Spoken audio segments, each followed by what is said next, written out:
Hello. So today we're gonna show you how to work the login page, and if you're an administrator, how to change permissions and how to delete users if you wanted to.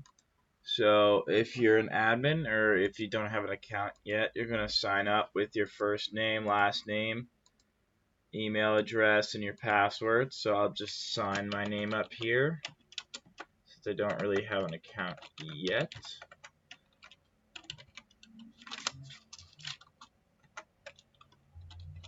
And then password again won't be shown. And you're going to click the sign up button. And now obviously you have your account in there. Awesome. We're going to log in and we're going to look at what an administrator's account is going to do. So basically for login, you're going to put in your email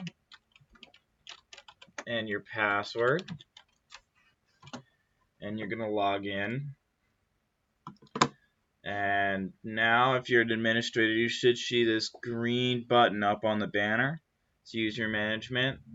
This will take you to a table that will show you all of the users. And obviously you can see my user is still in here. And if I wanted to get or make Daniel Cohen an admin, which is me, you would go grant admin. And now he's an administrator. And obviously, I guess I can delete my user. So if I wanted to delete the user, it'd pop you a modal and you click delete and it'd get rid of the account.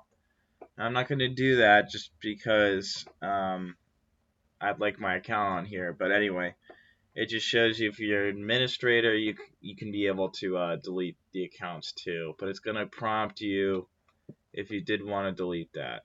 I'm going to hit cancel here. And that should be it in terms of user management. All right. Thanks, guys.